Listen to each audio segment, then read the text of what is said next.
Every day, people all over the world are affected by drug abuse.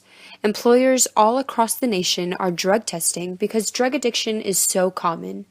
Most often, drug testing is used during the hiring process to give employers the satisfaction that the person getting hired onto their team is always in the right state of mind. Statistics have shown that employees who use drugs are 5 times more likely to file a workers' compensation, 4 times more likely to suffer an on-the-job injury, 10 times more likely to miss work, 33% less productive, 3 times more costly to the U.S. healthcare system, and responsible for 40% of all industrial fatalities. In knowing all of that, it should seem reasonable that employers would want to drug test every individual who would like to obtain a job on their workforce. There are several different kinds of drug tests that are available. The most common type is the urine test. There are 2 different types of urine tests. When an individual intakes a drug, the inactive metabolites that are affected in the body can be obtained from that individual's urine. The first type is called the immunoassay. A few drops of the urine sample obtained from the individual is dropped onto a test strip. The test strip will change into a variety of colors based on what kind of drug, if any, is in the system. The second type is called the gas chromatography, which uses the same procedure, although it is more accurate and much more expensive. Oral tests can also be administered by using a swab to capture oral fluid. The fluid is used in an enzyme-linked immunoassay technology known as ELISE to receive and reveal certain colors. There are also hair tests, where a hair specimen is collected and sent to a lab to be screened for illicit substances. Blood tests, which are not very common because the illicit substances can only be determined after a few hours of intake, but are extremely accurate, so are used for instances like determining if the driver of an accident was under the influence. And there are also breath tests, which are used to detect blood alcohol content. Many drugs that are put into the human body are absorbed at the bilayer of a protein. When they are absorbed into the lipid bilayer, the properties of the bilayer are altered. When changes in the properties of the bilayer take place, the function of the membrane protein changes, since the shape of the protein is what determines protein function. Even over-the-counter medications and antibiotics go through this same process, changing the function of the membrane protein to administer certain effects throughout the body. Recently, an electrophysiological assay was developed to detect changes in the lipid bilayer. The chemical that was used in this assay is called Gramicidin. The assay was named the Gramicidin-based fluorescence assay. A fluorescence-based assay is a test used to determine contents in something such as a protein by using specific chemicals and amino acids to break down the lipid bilayer and reveal the contents inside. The assay can be used to reveal certain chemicals found in drugs by forming an ion channel inside of the lipid bilayer to reveal the toxicity of the drugs inside of the protein. Gramicidin is produced by a bacterium found in soil called Bacillus brevis. The bacterium consists of alternate forms of amino acids, so when ion channels form, they are well defined. They are also only selective to cations. Their amino acid sequence is unusually hydrophobic and insoluble in aqueous solutions. This makes the gramicidin extremely capable of not letting in what needs to be left out. Gramicidin is a model membrane protein and ion channel.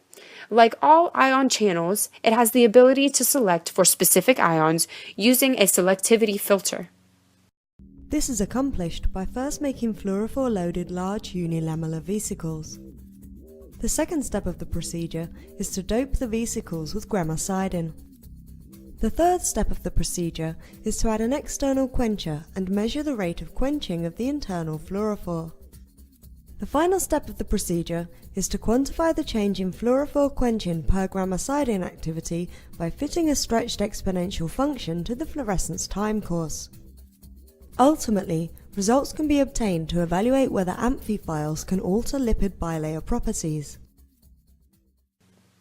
What is so remarkable about the Gramicidin ion channel is that it is lined with polar carbonyls that come from the peptide backbone. The polarity of the carbonyls is often changing, leaving the Gramicidin in an unstable state, letting it conform to different shapes and sizes. This instability allows the channel being formed to conform to the size of whatever is trying to get into the bilayer. It is initially small in size as well, which gives scientists the opportunity for it to be chemically modified more easily than other ion channels. There are 4 different forms of gramicidins that have been discovered. They have been named gramicidins A, B, C, and D. When they are mixed together, they form a solution known as gramicidin A', which is a mixture of A, B, and C. It consists of 85% gramicidin A, which has 4 tryptophan residues. Tryptophan residues are not uniformly distributed along the membrane and tend to cluster at the membrane interface. Tryptophan itself has a polar NH group that is capable of forming hydrogen bonds. It is naturally found in plant and animal proteins and is named an essential amino acid in humans because we cannot produce it on our own. We obtain tryptophan from food. Once it is obtained, our serotonin levels increase, letting off electronegative signals between nerve cells. Having 85% of gramicidin A with such high electronegativity makes it an easy target to fluoresce. The other 15% is split between gramicidins B and C. To form the gramicidin channel, consecutive peptide carbonyl groups alternate direction with respect to the helix axis. The beta strand is coiled into a helix. The interior of the channel is formed by the polar peptide backbone, and all of the side chains project outward, making contact with neighboring lipid fatty acyl chains. This helps modulate the channel's conductancy. It shapes into the form of a dimer and is stabilized by 15 intramolecular and 6 intermolecular hydrogen bonds. The channel is gated by the association and dissociation of monomers. The size of the channel pore is small but large enough to accommodate passage of monovalent cations. Inside of the channel, the carboxyl terminus of the peptide is exposed to the membrane interface, and the amino terminus is buried in the lipid bilayer. When the man behind all of this, Dr. Olaf S. Anderson, realized that gramicidin could work well to reveal drug toxicity, he introduced it at a conference that is held every year at Weill Cornell Medical College, where dozens of new inventions and ideas are proposed. He and a team of scientists worked in the Biology and Physiological Sciences department of the college to experiment on his hypothesis.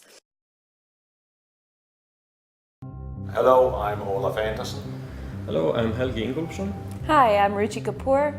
And I'm Leah Sanford from the laboratory of Dr. Olaf Anderson in the Department of Physiology and Biophysics at Weill Cornell Medical College.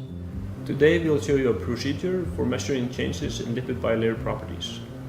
We use this procedure in our laboratory to study the effects of drugs and small molecules on lipid bilayer properties. So let's get started. The scientists use a monochromator to determine the rate of fluorescence quenching in the gramicidin. Samples of sodium and titanium were tested with and without gramicidin during the experiment. The samples with the gramicidin had a much higher fluorescence rate than the ones without. This proves that gramicidin is an excellent revealing agent. This new discovery is currently under a lot of experimentation and has sparked a new interest in using other bacterium to affect the way a protein's lipid bilayer can reveal its interior and affect the way a protein may act inside of the human anatomy. Although this discovery was mostly exciting for the use of revealing drugs in the body, it has a potential to be used for finding what could maybe be causing a skin reaction, an immune deficiency, or maybe even a cancerous cell. If scientists continue to receive positive results from this type of electrophysiological experimentation, the possibilities are endless.